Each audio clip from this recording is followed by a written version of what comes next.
Aleluia. Ao retornar ao seu lugar, continue de pé, por gentileza. Nós vamos fazer a nossa declaração de fé, né? Maravilha. Nossa declaração de fé não pode faltar. Eu quero te convidar e te convocar a proferir, a proclamar, a confessar com toda a tua força e com toda a tua fé aquelas declarações que estão agora projetadas ali na nossa tela, no nosso projetor. Estamos prontos? Amém? Vamos lá, encha o pulmão de ar. Respira fundo e diga com fé. 1, 2, 3. Eu sou tudo aquilo que a Bíblia diz que eu sou. Eu sou tudo aquilo que a Bíblia diz que eu sou. Eu sou tudo aquilo que a Bíblia diz que eu sou. Aleluia. A segunda declaração diz assim, ó. 1, 2, 3. Eu estou onde a Bíblia diz que eu estou. Mais uma vez. Eu estou onde a Bíblia diz que eu estou. De novo. Eu estou onde a Bíblia diz que eu estou. Vamos para a terceira declaração. Vamos lá, 1, 2, 3. Eu tenho tudo aquilo que a Bíblia diz que eu tenho. Eu tenho tudo aquilo que a Bíblia diz que eu tenho. Mais uma vez. Eu tenho tudo aquilo que a Bíblia diz que eu tenho. E a última declaração, vamos lá? Eu posso tudo aquilo que a Bíblia diz que eu posso. De novo. Eu posso tudo aquilo que a Bíblia diz que eu posso. Para terminar. Eu posso tudo aquilo. E se você crê nessas verdades, levanta as tuas mãos aos céus e glorifique o nome do Senhor. Amados, pegue a sua Bíblia, abra comigo na primeira carta de Paulo aos Coríntios.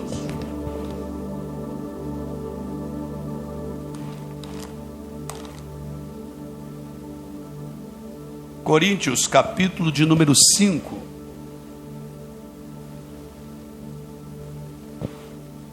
Primeira carta do apóstolo São Paulo aos Coríntios, capítulo de número 5.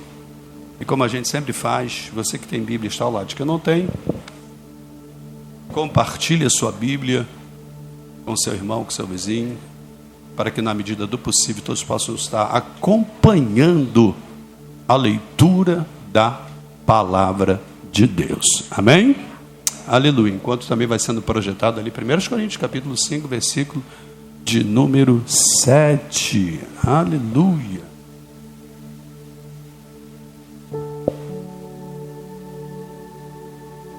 Dizendo aos irmãos que esse nosso culto está sendo gravado e retransmitido lá no nosso canal no YouTube. Eu quero te convidar não apenas a visitar, mas também a se inscrever, ok? Porque talvez você não saiba, mas muitas pessoas têm sido alcançadas pela palavra de Deus e já há testemunho de curas pelas orações que estão lá, viu, irmãos? Depois nós vamos estar compartilhando, então eu quero convocar os irmãos a estarem visitando. Eu já disponibilizei o link aí no grupo da igreja e eu conto com a participação dos irmãos, né? Nós começamos com bem pouquinhas pessoas, já estamos com 75 inscritos, rumo aos 100 em nome de Jesus de Nazaré. Amém? Se todo mundo, rumo aos 1000, né? Em nome de Jesus, porque eu creio que a palavra de Deus, ela é sem fronteiras, não há limites para o alcance do poder da palavra do Senhor. Vamos lá? Então 1 Coríntios capítulo de número 5, versículo de número 7. Palavras do grande apóstolo São Paulo, obviamente inspiradas pelo Espírito de Deus. Então, como eu gosto de dizer, palavras de Deus através do apóstolo São Paulo. Todos acharam? Você pode acompanhar conosco aí na sua Bíblia. Eu gosto que as pessoas acompanhem a leitura e aquilo que está sendo dito na sua Bíblia, até para que seja confirmado tudo aquilo que é dito, tudo aquilo que é falado, tudo aquilo que é pregado, com aquilo que a palavra de Deus diz, porque a nossa bússola, o nosso mapa não é a palavra dos homens, é a palavra de Deus. Amém? E vou repetir: a nossa bússola, o nosso mapa, a nossa luz, a nossa lâmpada que ilumina os caminhos por onde passamos, dissipando todas as trevas, não são ou não é a palavra dos homens, e sim a palavra de Deus.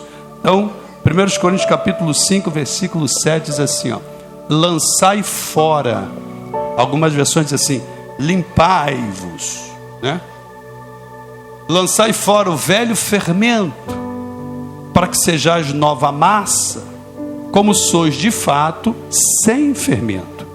Pois também Cristo, o nosso Cordeiro Pascal, foi imolado. Bota na outra versão, estava na corrigida.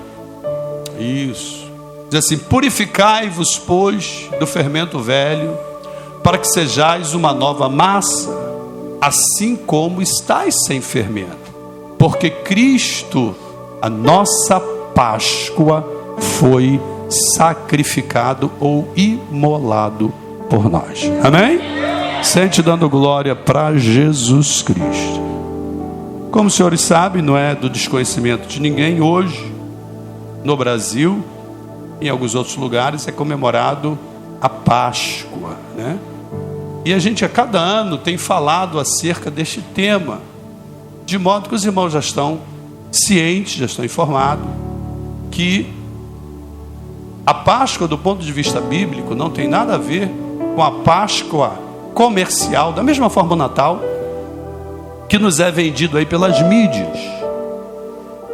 Há muito tempo já se disse o absurdo da distorção que os homens, na ganância, têm inserido dentro de alguns eventos bíblicos, buscando única e exclusivamente o lucro, buscando única e exclusivamente o benefício financeiro, sem qualquer compromisso com a fidelidade e com a transmissão da palavra de Deus para as pessoas, né? E particularmente no que diz respeito à Páscoa, porque comercialmente a Páscoa é associada a um coelho e ao ovo de Páscoa, e a gente não fica aqui discutindo que coelho não bota ovo, e nem tampouco tem alguma coisa a ver com o contexto da festa. Mas o que eu quero dizer para os irmãos é que, em primeiro lugar, esta festa da Páscoa, ela é essencialmente uma festa judaica.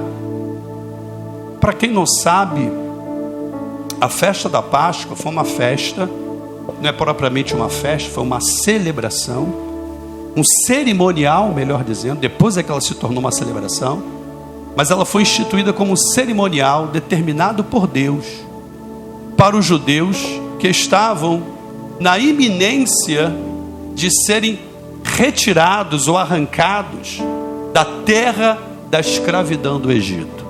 O povo de Israel havia ficado por cerca de 430 anos vivendo como escravos na terra do Egito, sendo explorado na sua mão de obra. E esse período foi um período de muita dor, de muito sofrimento, até que o povo começou a clamar ao Deus vivo e verdadeiro para que os livrasse, para que os libertasse dali e os levasse para outro lugar. E Deus levanta um homem, Deus levanta um libertador chamado Moisés, e Deus prepara este homem para esta grande missão de tirar o seu povo da terra estranha da escravidão do Egito e conduzi-lo até a terra prometida. Para isto, para que isso se tornasse possível, para que a nação de Israel pudesse verdadeiramente sair, se livrar, se libertar, se desprender das garras da escravidão que Faraó, o rei do Egito, havia lhes imposto, era necessário uma intervenção sobrenatural de Deus. Não haveria nenhum outro jeito, nenhuma outra forma pela qual os judeus poderiam sair da escravidão do Egito, se não fosse por uma intervenção divina. Primeiro porque o Egito era a superpotência daquela época. Não havia nenhuma outra nação que pudesse entrar em guerra contra o Egito e prevalecer sobre ele. Portanto, não havia nenhum outro povo, nenhuma outra nação que pudesse intervir na situação a favor dos judeus. Até porque o povo judeu ainda era um povo sem pátria, sem nação. Não estavam organizados sequer politicamente. Era um grupo de pessoas grande, mas era um povo sem pátria. De modo que ninguém se importava com eles, eram considerados como escravos, eram considerados como pessoas de segunda categoria. O único que poderia não apenas se interessar porque os escolheu, mas que também poderia quebrar os grilhões, quebrar as algemas da escravidão impostas por Faraó, seria como foi o Deus vivo e verdadeiro. E este povo, por vocação divina, clama ao seu Deus. Deus levanta Moisés, e antes que se consumasse a libertação, Deus manifesta sinais e prodígios na terra do Egito, que ficaram conhecidas como as 10 pragas do Egito. E a última praga certamente foi a pior de todas, porque marcou a passagem do anjo exterminador, e como o nome diz, exterminou todos os primogênitos da terra de Faraó, tanto humanos quanto dos animais. E por que isto? Por que precisou chegar a esse extremo? Porque o coração de Faraó se endureceu contra Deus. E é um perigo quando o coração do homem se endurece e se rebela contra o Todo-Poderoso. Quem é que pode comprar briga com o Todo-Poderoso? Mas Faraó, que era tido, que era visto pelos seus súditos e pela própria religião egípcia, que religião não era? Todavia, era visto como o próprio Deus. Os reis antigos tinham esta mania, esta soberba de se compararem aos deuses. E Faraó era visto como um dentre tantos os deuses que haviam na religião egípcia. E por conta disso, ele não atendeu a ordem do Todo-Poderoso dada através de Moisés, se trancou, se endureceu e não permitiu o povo sair. Justamente por isso é que Deus intervém na situação e manifesta a sua poderosa mão, trazendo, como eu já disse, aquelas famosas 10 pragas do Egito. E a última da qual estamos falando fala da passagem do anjo da morte. Só que antes disso acontecer, Deus dá uma determinação muito clara para os seus. Todos os judeus, ou todas as famílias judaicas ou hebraicas, deveriam, em uma determinada noite, estarem reunidas e fazerem uma instituição, onde uma cerimônia, onde eles deveriam preparar pães sem fermento, ervas amargas e um cordeiro para o sacrifício. Cada elemento desta cerimônia tinha um simbolismo espiritual. Os pães sem fermentos falavam da pressa, da agilidade com a qual eles deveriam se preparar para a fuga iminente. As ervas amargas traziam a eles a lembrança de toda a dor, de todo o amargor, de todo o sofrimento que ao longo dos anos a nação havia experimentado na terra da escravidão. E o cordeiro imolado, como não poderia deixar de ser, era uma prefiguração, era uma tipologia e apontava para o futuro, que é Jesus Cristo, o cordeiro que foi imolado lá na cruz do Calvário a nosso favor. Mas tinha um detalhe: a ordem que Deus deu ao povo foi o seguinte: além de toda essa preparação, eles deveriam pegar o sangue do cordeiro e passar, pintar, ungir, chame do que quiser, a verga da porta, o portal da casa de cada família judaica, porque aquele sangue serviria como um sinal de proteção, para que quando o anjo exterminador fosse liberado para passar na terra do Egito, ele estaria proibido, escute isso, ele estaria proibido de entrar na casa onde ele visse a marca do sangue. Onde houvesse a marca do sangue, a morte não podia entrar. Com isso, combina o que diz o Salmo 91: nenhum mal te sucederá, nem praga alguma chegará à tua tenda. E em obediência à ordem de Deus, os judeus preparam esta cerimônia, que depois ficou conhecida como Páscoa, e já vou explicar já o significado dessa palavra, e fazem como Deus determinou, e ungem ou marcam a porta lá das suas tendas. E precisamos lembrar que naquele tempo não havia casa de alvenaria, não, pelo menos para esse povo, não para os judeus. Todos moravam em tendas e marcam lá. E naquela noite fatídica, Deus libera o anjo da morte, o anjo do juízo, não porque Deus quisesse matar, mas porque os homens, ou melhor, o líder da nação, Faraó, se rebelou contra o Todo-Poderoso em um ato de desafio, e a Deus ninguém pode desafiar. E o resultado da história todos nós sabemos: foram exterminados todos os primogênitos ali daquela nação, de modo que até o próprio filho de Faraó foi atingido por aquela morte súbita. Foi uma morte súbita, sem nenhum motivo aparente. Foi uma morte de repente, inesperada, como é característica de toda morte, né? A morte, eu costumo dizer, ela tem algumas características. Em primeiro lugar, ela é inevitável. Todos irão enfrentar a morte, porque a Bíblia diz que ao homem está ordenado morrerem uma só vez. Depois disso segue-se o juízo.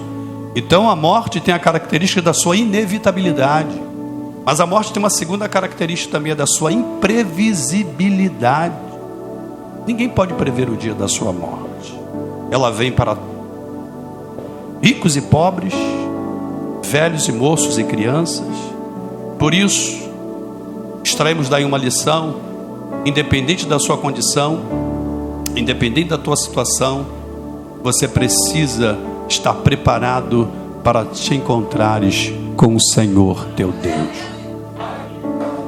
E quando aquela tragédia toma conta da nação egípcia, sai o decreto de Faraó, talvez, quem sabe, no ato de desespero, e ele manda com que todo aquele povo de Moisés saíssem o mais rápido possível da sua terra, porque ele havia entendido que aquele povo havia trazido a maldição sobre a sua casa e sobre a sua nação.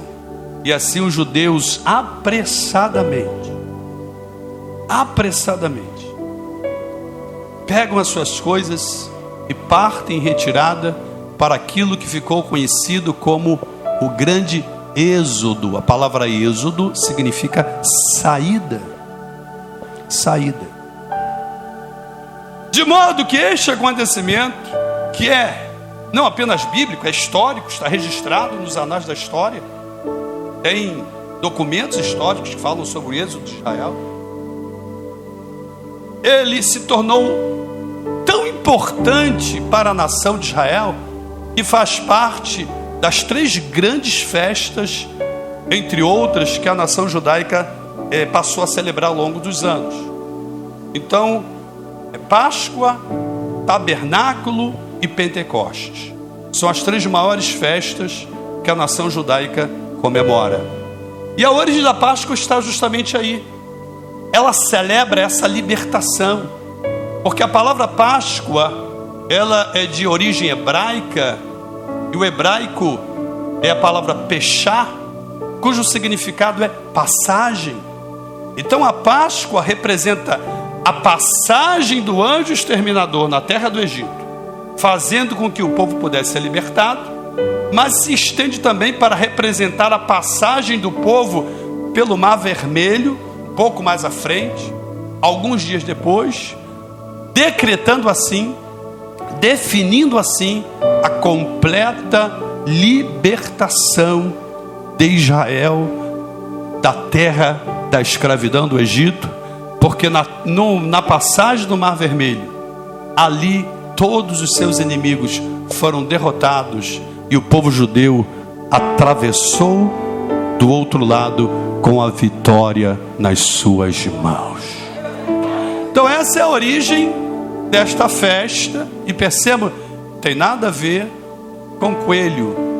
O coelho não aparece. Não tem nada a ver com chocolate. Eu não sei de onde tiraram essas coisas. Só que nós, como povo de Deus, não podemos perder a essência. O grande perigo é quando nós nos deixamos envolver por essas questões e acabamos perdendo a essência. Nós não podemos perder a essência bíblica. Isso vale para a Páscoa, vale para o Natal, vale para qualquer outra celebração bíblica. Não podemos perder a essência. Muitas das vezes, muitos cristãos, ou que se dizem cristãos, se deixam levar pelas tradições humanas e acabam perdendo a essência daquilo que a Bíblia diz. Como povo de Deus, não podemos nos deixar levar pelas tradições humanas a ponto de nos afastar da essência da palavra. Deixa eu te pedir para você me ajudar a pregar. Vira para essa pessoa que está ao seu lado, diga justamente isso para ela: nunca perca a essência da palavra. Aleluia. Tal qual o Natal, a essência da Páscoa não está no dar e receber ovos de Páscoa. Não que isso seja por si só pecaminoso ou errado. O problema está na essência. Da mesma forma, o Natal, a essência do Natal não é dar e receber presentes, não é colocar aqueles enfeites, alguns até lindos, né, que as pessoas colocam nas suas casas, com aquelas luzinhas, né, que piscam, que acendem e apagam, de LED, né? Alguns armam aquela árvore de Natal, que é uma outra questão, e colocam ali os presentes. E tem gente que nem sequer dorme para tentar ver se consegue enxergar o Papai Noel descendo pela chaminé para trazer o presente. Nem chaminé. Pois é. Ou então, alguns de tempo mais antigos colocavam uma meiazinha na janela. Lembram disso? Você lembra, não se esconde não. Pois é. Tudo isso não tem nada a ver, irmãos, com Bíblia. Sapatinho, né? Nada a ver com Bíblia. Então nós não podemos perder esse. Mas vamos voltar para cá. Porque embora nós, por questões genealógicas, talvez com algumas exceções, não tenhamos nenhum vínculo biológico com o povo judeu, todavia nós também temos uma Páscoa, não como eles, porque a essência da nossa Páscoa, ela é espiritual. E aí chegamos àquele texto ali, quando Deus, através do apóstolo Paulo, diz assim: purificai-vos, pois, do fermento velho. O que é o fermento velho que o apóstolo está falando ali? É óbvio que ele está usando uma metáfora, né? Ele está usando uma figura de linguagem. Fermento velho, da qual ele manda nos purificar. Na outra versão ele diz para nós nos limparmos. Tem a ver com o estilo de vida com o qual ou no qual vivíamos antes de conhecermos a Cristo. Fermento velho é uma referência a toda aquela maneira de pensar, de sentir e de agir que regia a nossa vida antes de nos convertermos de verdade. Eu nem gosto de usar essa expressão converter de verdade, porque converter de mentira é não converter. Mas só para enfatizar a ideia. Então, fermento velho tem a ver com estilo de vida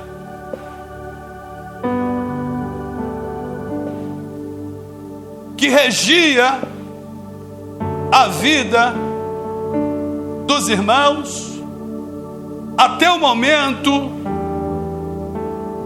da sua conversão.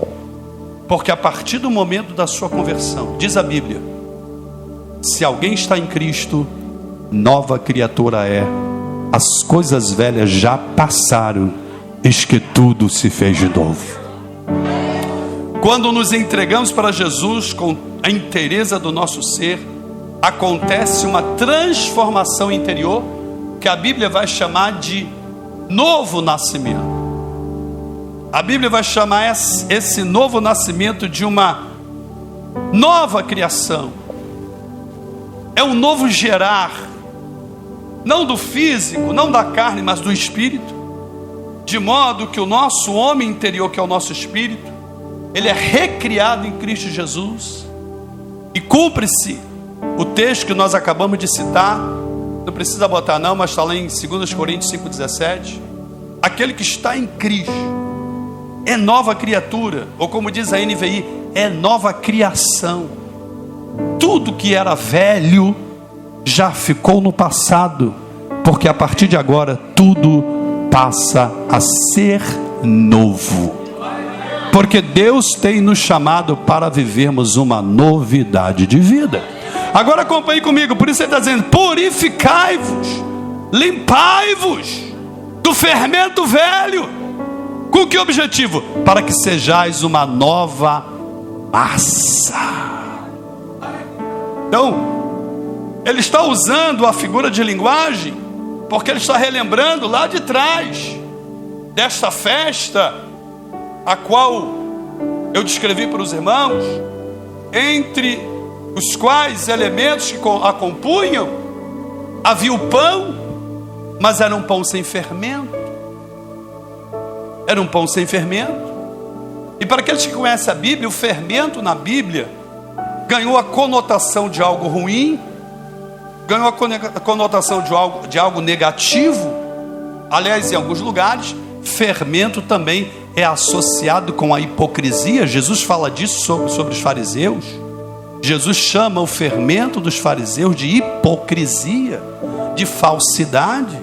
Então a hipocrisia, a falsidade, a falta de verdade é, de uma perspectiva espiritual, um fermento que pode levedar toda a massa. E Deus está dizendo: purificai-vos do fermento velho, para que sejais uma nova massa, assim como estáis sem fermento.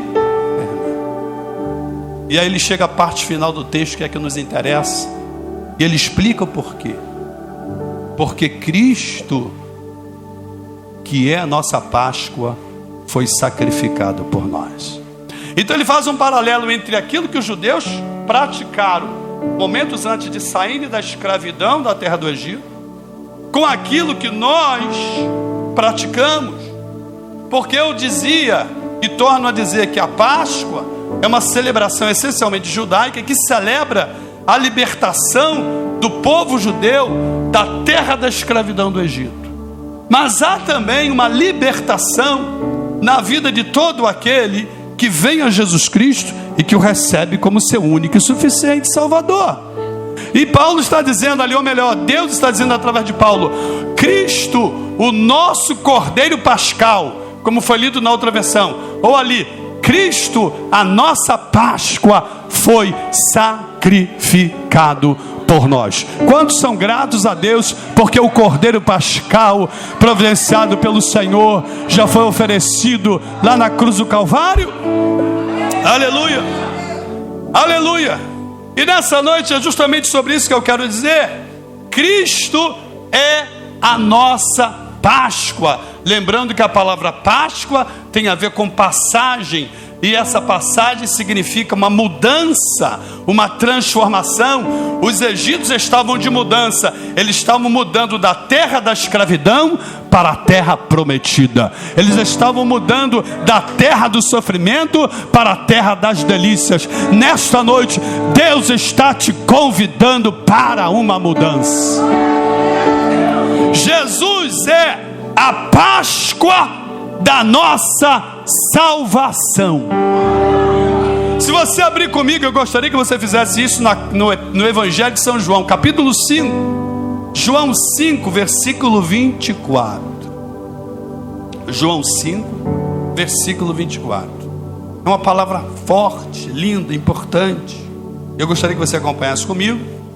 E de preferência, se você puder, sublinhe aí o texto, marque-o, para que você possa retornar a ele com mais rapidez e precisão. Você que nos ouve também pela internet, abra a sua Bíblia, acompanhe conosco e deixa Deus falar com você nesta hora.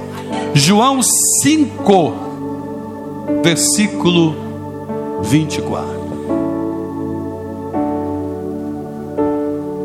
Aleluia, glória a Jesus. Todo mundo lá? Mateus, Marcos, Lucas e João, portanto, quarto livro do Novo Testamento. Olha o que diz ali, ó. Na verdade vos digo. Quem está falando isso é o próprio Senhor Jesus. Na verdade vos digo: quem ouve a minha palavra e crê naquele que me enviou. Então percebam o verbo ouvir e o verbo crer. A fé vem pelo e ouvir a palavra de isto, ou a palavra de Cristo. Vamos lá. Então de novo, na verdade vos digo: quem ouve a minha palavra e crê naquele que me enviou tem a vida eterna, e não entrará em condenação, mas passou.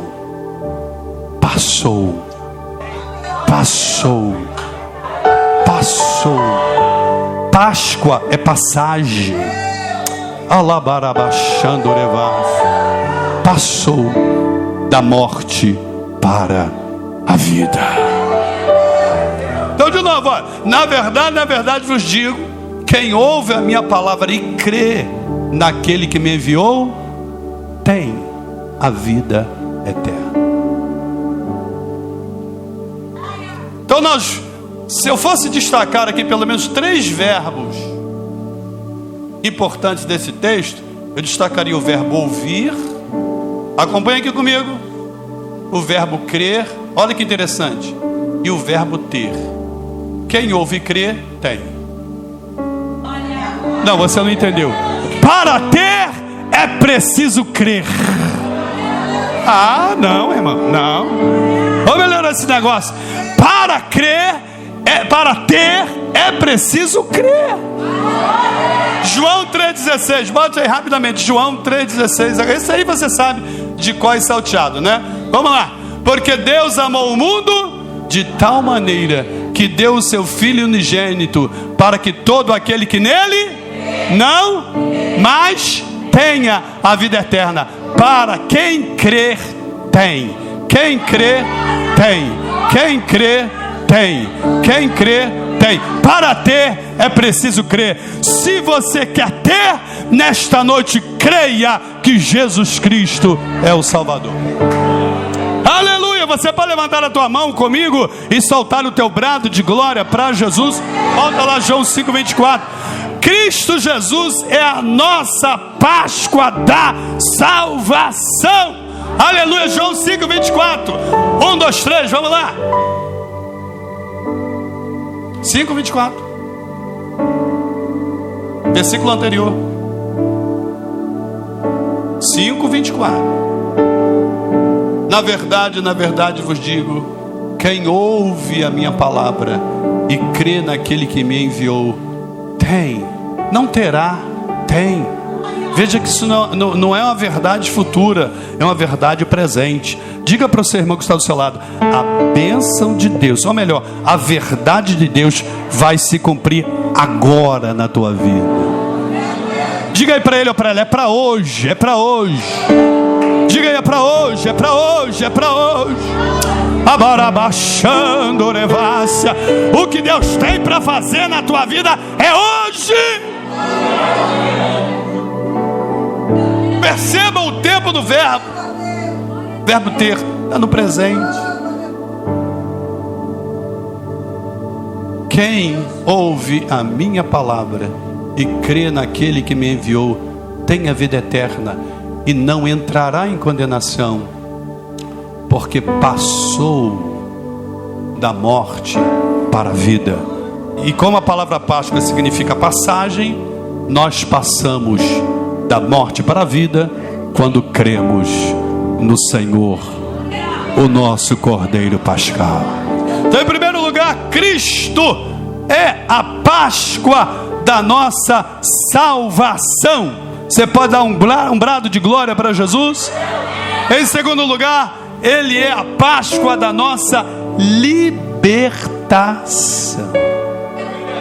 Assim como os judeus foram libertos, foram arrancados das garras de Faraó, do domínio egípcio, da terra da dor, do sofrimento, da lamúria, e foram transportados para a terra prometida.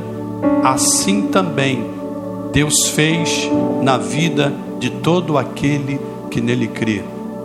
Colossenses 1, versículo 13.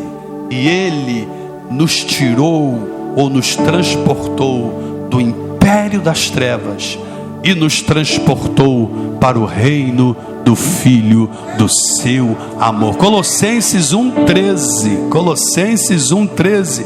Ele, Cristo, é a Páscoa da nossa libertação. E de que Ele nos libertou? Em primeiro lugar, Ele nos libertou do poder do diabo. Colossenses 1,13. Já está lá? Aleluia. Colossenses 1,13. O qual nos tirou. Bota agora na área. Eu gosto dessa tradução aí, na área. E Ele nos libertou. Percebam ali, ó, verbo libertar. Algumas versões usam o verbo tirar, mas quando a gente analisa esse texto no original grego, a palavra ali dá a ideia de arrancar com força. E foi justamente isso o que Ele fez. Ele nos arrancou com força das garras do diabo e nos trouxe para os braços do Filho do seu amor. Olha o que diz assim: Ele nos libertou do império das trevas e nos transportou para o reino do Filho do seu amor. Então, em Cristo, a libertação de todo o poder do diabo. Quem já fugiu dos braços de Satanás e está nos braços de Jesus, se você ainda tem braço, levante a tua mão aí e dê glória para o nome dele. Ele nos libertou. Ele nos tirou. De onde? Do império das trevas. Algumas versões, no lugar da palavra império, aparece a palavra potestade. E potestade significa justamente isso: poder, domínio. Domínio das trevas, império das trevas, ou reino das trevas. Estamos falando agora de uma ação de Deus no âmbito do espiritual, porque todos aqueles que não têm Cristo estão dominados, estão subjugados, estão presos debaixo do domínio ou do império das trevas. E eu não preciso me esforçar para demonstrar aos irmãos quem é o príncipe das trevas que domina neste império não é outro senão Satanás. Por isso que está escrito que Ele, o Pai, nos libertou. Ele abriu o nosso cativeiro. Ele arrebentou os grilhões, as algemas, as correntes, as prisões com as quais Satanás nos mantinha preso sob o seu domínio. E não apenas isso, Ele nos tirou, Ele nos arrancou e nos transportou.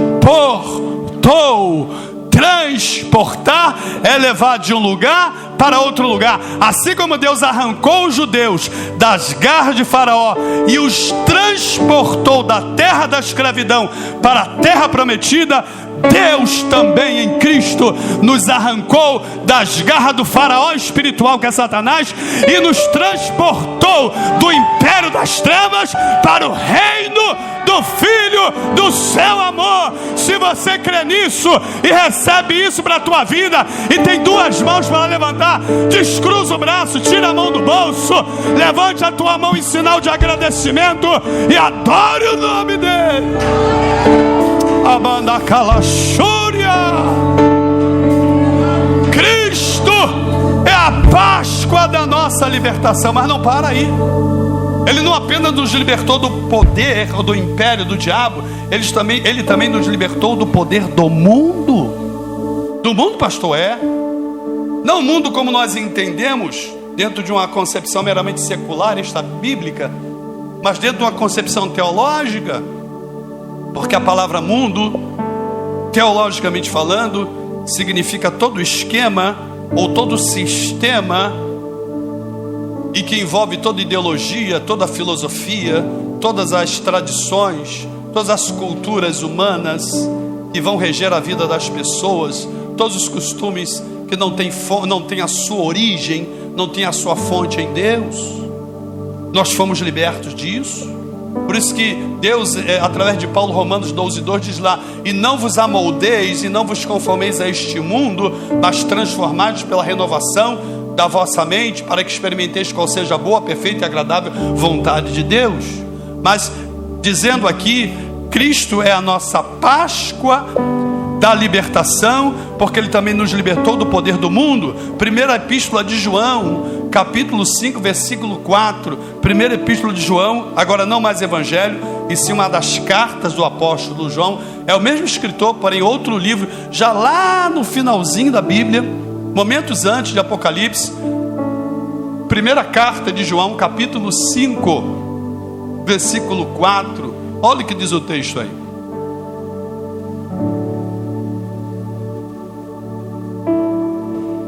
Primeira de João, capítulo 5, versículo 4. Vimos que Ele nos libertou do poder do diabo. Agora estamos vendo que Ele nos libertou do poder do mundo. Olha o que diz ali: porque todo aquele que é nascido de Deus. E trazendo a memória dos irmãos, eu já falei sobre isso.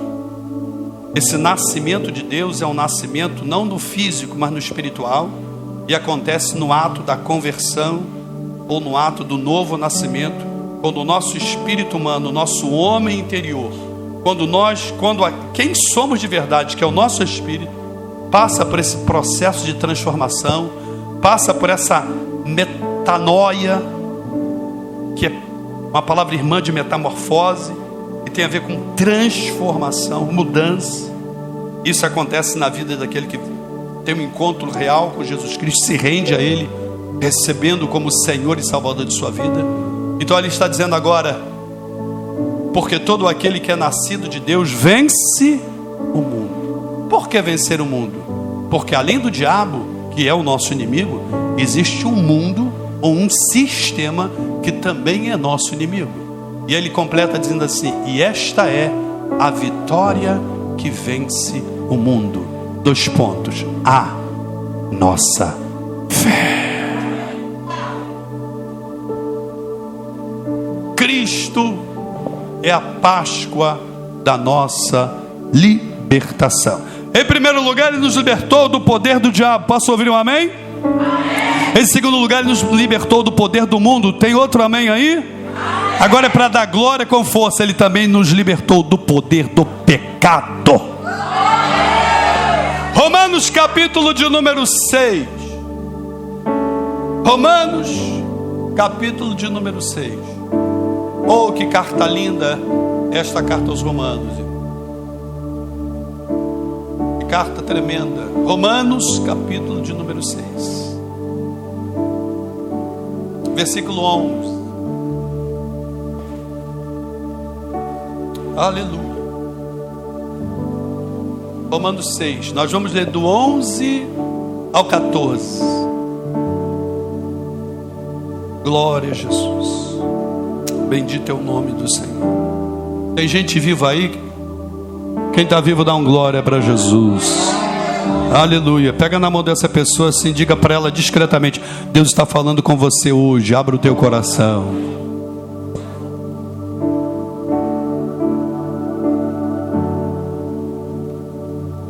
Vamos lá, Romanos 6, 11. Olha o que o Espírito de Deus está falando para aqueles que verdadeiramente nasceram de novo. Aliás, para a gente pegar o contexto, bota no versículo 4. Depois a gente pula para o 11. 6, 4. É só voltar alguns textos aí na sua Bíblia.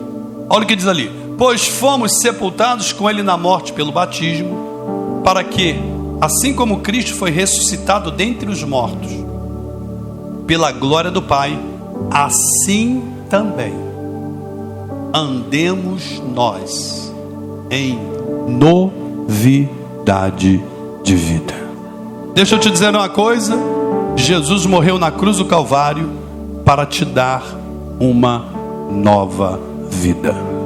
Vou repetir: Jesus morreu ali na cruz do Calvário para te dar uma vida de qualidade superior. A vida que Jesus veio nos trazer não é a vida comum, não é a vida qualquer. Dobre a sua atenção aqui, por gentileza. Não é a vida semelhante ou equiparável a esta vida natural a qual vivemos, a qual todos nós nascemos. Não, não, não. A vida que Jesus veio nos trazer, isso fica expresso lá em João 10, não precisa botar, quando ele diz assim: eu vim para que tenhas vida e vida com ou em abundância. Esta vida é de uma qualidade superior, porque é uma vida sobrenatural. Aqui o Espírito de Deus está dizendo assim, ó: assim como fomos sepultados com Ele na morte pelo batismo.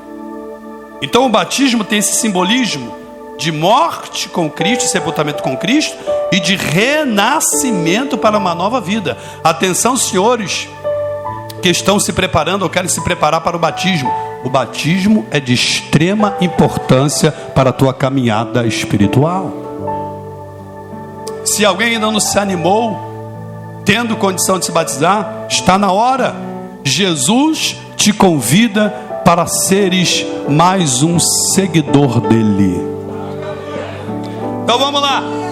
Fomos, pois, sepultados com Ele na morte pelo batismo, para que, como Cristo foi ressuscitado dentre os mortos pela glória do Pai, assim também, ou seja, da mesma maneira, andemos. E o verbo andar aqui não está no sentido de caminhar, mas está no sentido de viver. Assim também vivamos nós em novidade de vida. O verdadeiro cristão, ele vive em novidade de vida. O verdadeiro cristão já jogou fora o fermento velho e recebeu uma massa nova da parte de Deus, e ele pode agora experimentar esta nova vida, que não é a vida comum, não é a vida cotidiana, não é a vida do dia a dia, não é a vida terrena, não é a vida perecível, mas é uma vida que permanece para sempre.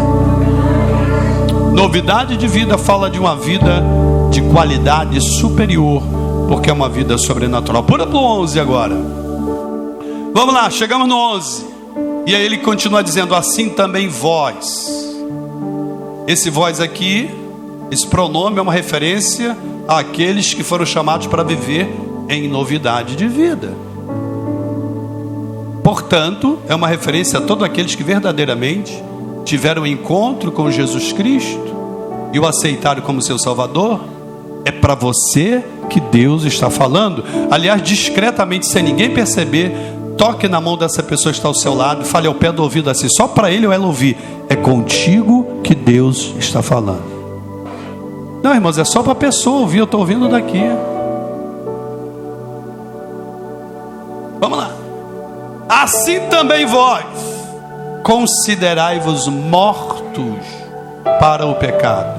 Vou ler de novo.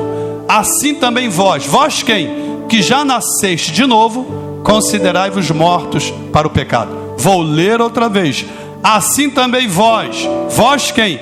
Que já entregastes a vossa vida para Jesus, considerai-vos mortos para o pecado. Vou ler outra vez. Assim também vós que já vos convertestes a Cristo, considerai-vos mortos para o pecado. Mais uma vez, porque o segredo do aprendizado é a repetição. Assim também vós que já experimentais na vossa vida o novo nascimento operado pelo Espírito Santo e que tem Jesus de verdade no seu coração, considerai-vos mortos para o pecado, mas vivos para Deus. Quem é vivo para Ele aí? Quem é vivo para Ele? Vivo para Deus, vivo para Deus. Irmãos, esse texto é de uma clareza cristalina. Eu imagino que ninguém tem dificuldade de entender aquilo que está sendo dito, aquilo que Deus quer nos falar por sua palavra. Está muito claro. Eu entendo que qualquer pessoa com inteligência mediana, mesmo os nossos jovenzinhos aí, né, que às vezes a gente trata com tanta delicadeza, pessoal de 14, 15, 16 anos vai estar estudando já equação de segundo grau. Você entende química e física, pode entender a palavra, né? Então está escrito assim, ó, assim também vós considerai-vos mortos para o pecado. Quem está morto para o pecado rompeu toda e qualquer relação com o pecado. Não, falei em alemão, você não entendeu, vou falar em português para você dar glória. Aquele que verdadeiramente está morto para o pecado é porque rompeu, quebrou todo e qualquer elo, toda e qualquer relação com tudo aquilo que é pecaminoso. E ali está dizendo: considerai-vos mortos para o pecado, mas ao mesmo tempo vivos para Deus. Vivos para Deus. Vivos para Deus. Tem gente viva para Jesus aqui. Vivos para Deus. Vivos para Deus. Se isso é uma verdade na tua vida, abre o teu coração aí e expressa, verbaliza, aleluia, com as tuas palavras, o teu brado de glória, de louvor, de adoração e de gratidão, porque outrora, antes de Cristo, estávamos mortos para Deus e vivos para o pecado. A partir de Cristo, a coisa se inverteu. Estamos mortos para o pecado, mas vivos para o Senhor. Cristo é a Páscoa da nossa libertação. Ele nos libertou do poder do diabo, Ele nos libertou do poder do pecado, do mundo, e Ele nos libertou do poder do pecado. Vamos continuar, versículo 12. Acompanhe comigo. Não reine, e reinar é dominar. Não domine, portanto, o pecado em vosso corpo ou em vossa carne mortal. Olha o que está escrito, porque isso é forte. Não reine, não domine o pecado em vosso corpo mortal. Ele está dizendo que o pecado não pode dominar, não pode reinar sobre os nossos membros, os membros do nosso corpo, de modo que venhamos a obedecer às suas paixões ou às suas concupiscências, conforme diz a sua versão aí. Concupiscências, como é que diz aí? Paixões? Algumas versões dizem com concupiscências. 13. Nem ofereçais cada um os membros do seu corpo ao pecado, como instrumentos de iniquidade. Ele está dizendo, não é para fazer isso. E por que não é? Porque nós já nascemos de novo e estamos vivos para Deus. Aí depois tem um ponto e vírgula ali. Aí ele vai agora e oferece o outro raciocínio. Porém, mas oferecei-vos a Deus como ressurreto dentre os mortos, e oferecei os vossos membros a Deus como instrumentos de justiça. Se eu fosse você, eu marcava esse texto aí na sua Bíblia, para você memorizar, para você refletir, para você meditar, para você aprender e para o Espírito Santo falar mais profundamente contigo. Volta para o 12, para a gente pegar a ideia. Não reine, portanto, o pecado no vosso corpo mortal, de maneira que obedeçais às suas paixões. 13. Nem ofereçais. Algumas versões, talvez no lugar da palavra do verbo oferecer, usa o verbo apresentar. Não apresenteis os vossos membros, ou os membros do seu corpo ao pecado. Não coloque os membros do teu corpo, ou o teu corpo inteiro, à disposição do pecado. Não permita que o pecado domine ou reine em teu corpo. O teu corpo é templo do Espírito Santo. Diga, bata no seu peito, diga, o meu corpo é templo do Espírito Santo. Tá fraco, vamos melhorar esse negócio. 1, 2, 3. O meu corpo é templo do Espírito Santo. Agora você vai profetizar para 2 ou 3 pessoas que estiverem próximas a você, dizendo assim, o teu corpo é templo do Espírito Santo. Vai, diga isso aí.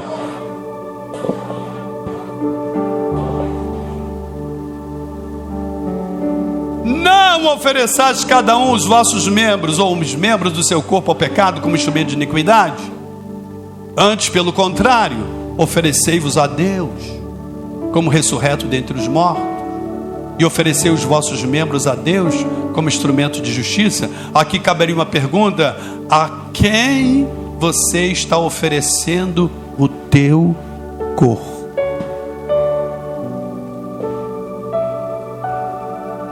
É forte, mas é profundo, mas é Bíblia. Está escrito isso aí na Bíblia dos irmãos? Sim? Se na sua Bíblia diz assim, levanta a mão assim. Levanta assim, maravilha. Alguns não levantaram, meu Deus. Então vamos lá, versículo 14. Respira fundo aí. Respira fundo aí. Isso, para você recuperar ânimo. Porque o pecado não terá domínio sobre vós, pois não estás debaixo da lei, e sim debaixo da graça.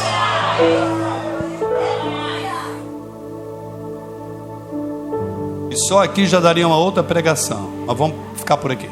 Porque o pecado não terá domínio, não terá controle, não exercerá senhorio sobre vós, porque vocês já não estão mais debaixo da lei do pecado e da morte, mas sim debaixo da graça da vida do Todo-Poderoso. Quem pode respirar fundo e soltar o seu brado de glória, faça isso nesta hora.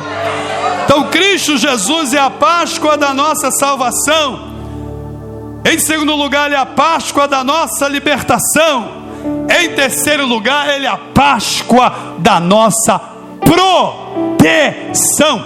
Lembrem que eu disse que aquele cordeiro que foi sacrificado lá atrás, naquela cerimônia que os judeus fizeram às pressas e que antecedeu a passagem do anjo da morte, o sangue daquele cordeiro tinha que ser colocado na porta ou no umbral da porta de cada lar judeu, porque aquele sangue era um sinal, era um aviso, era uma placa de proibição dizendo: morte, destruição, nesta casa você está proibida de entrar. Da mesma forma, sobre a minha vida, sobre a nossa vida, há a cobertura de um sangue.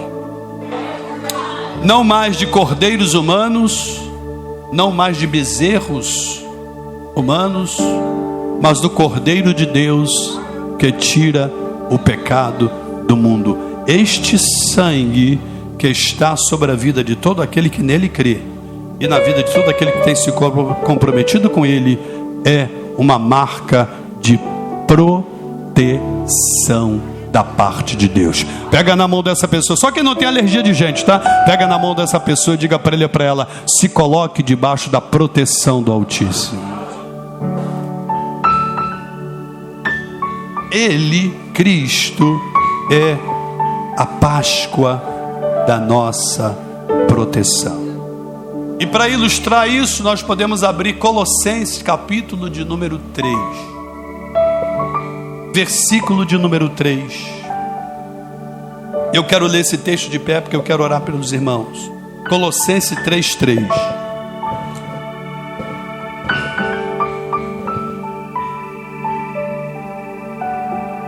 Colossenses 3:3.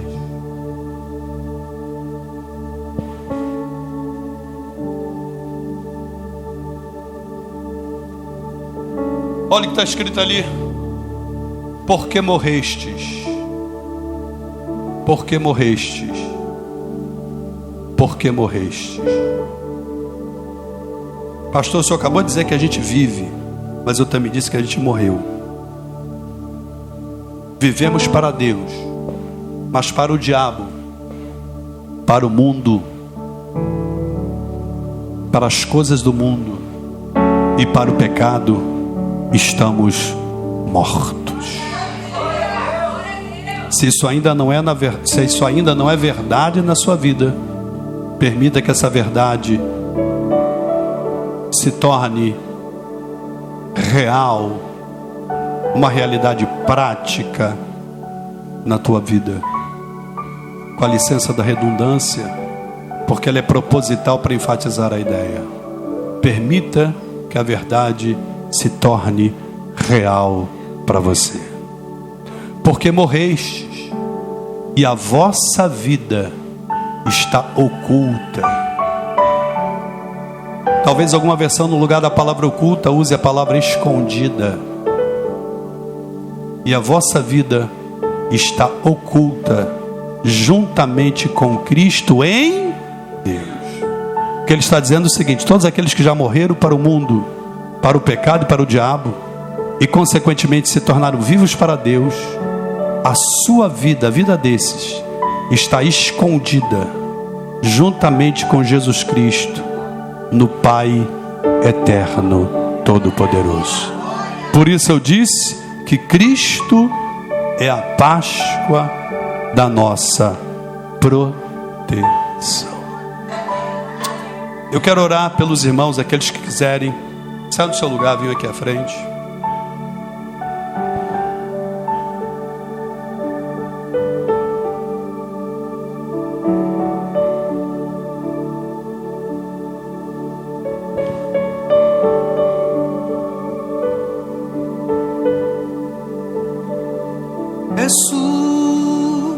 Ressuscitou, Ele ressuscitou.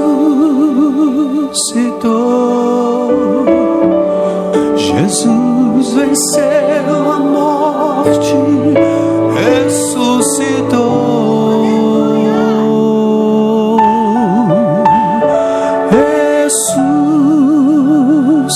Ressuscitou, Ele ressuscitou. Jesus venceu a morte, ressuscitou.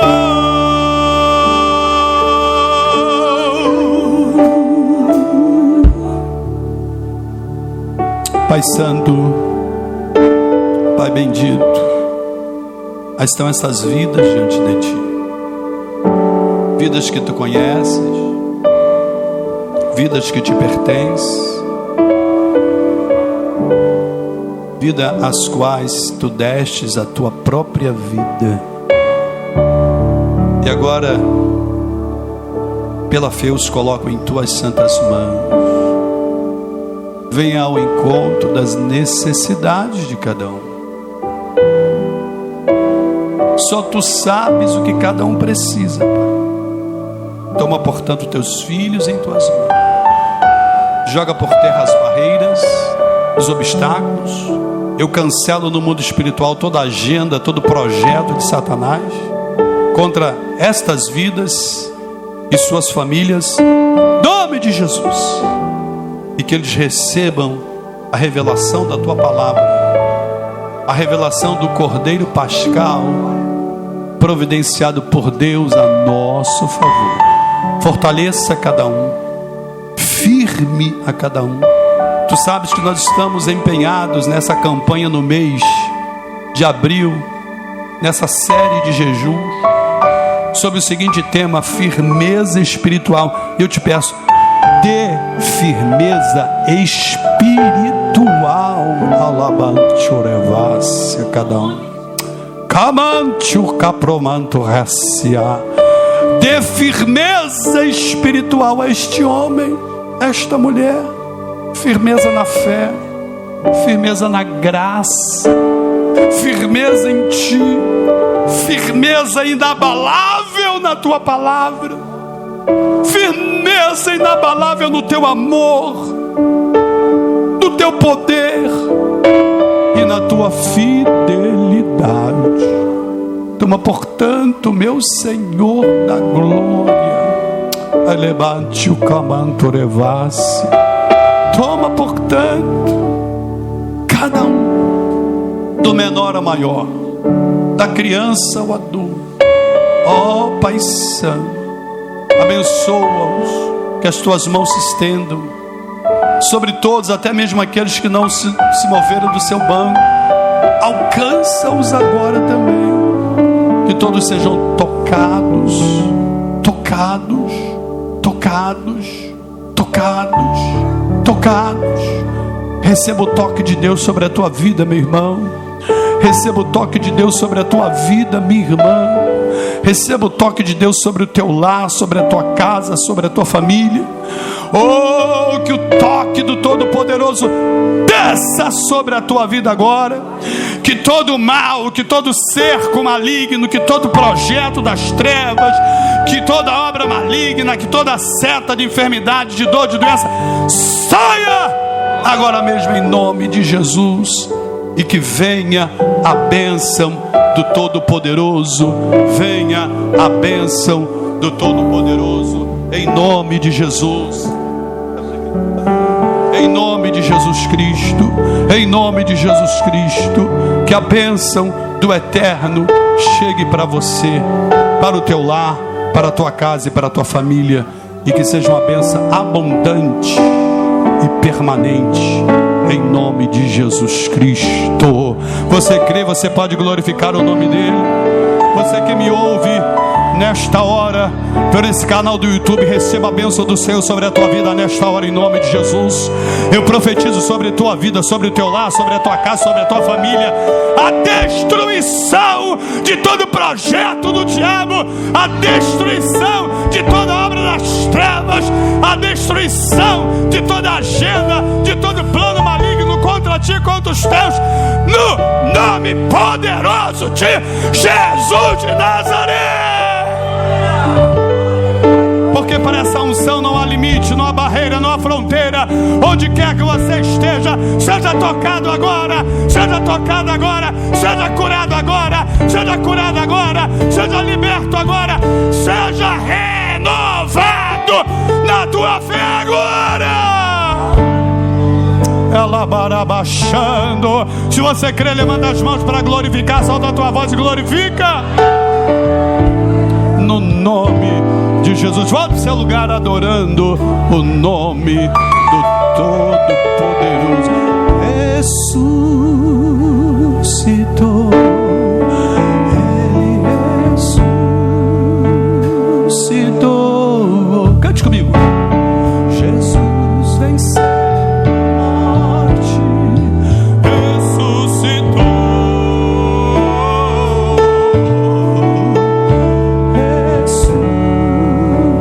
ressuscitou.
Jesus venceu a morte, ressuscitou.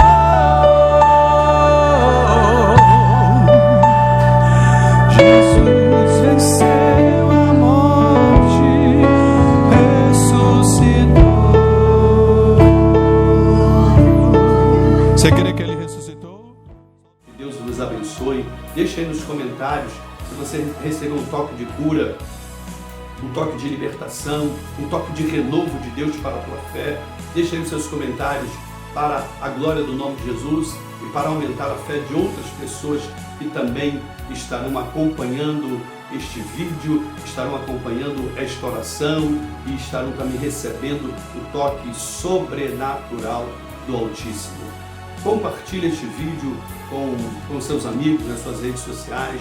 Não deixe de dar o seu like, o seu gostei e ativar também as notificações, desde que você esteja inscrito. Se você não está inscrito, inscreva-se no nosso canal e receba novas notificações de outros vídeos que estarão sendo postados para a glória do nome do Todo-Poderoso e para benefício do povo aqui nesta terra, no nome de Jesus.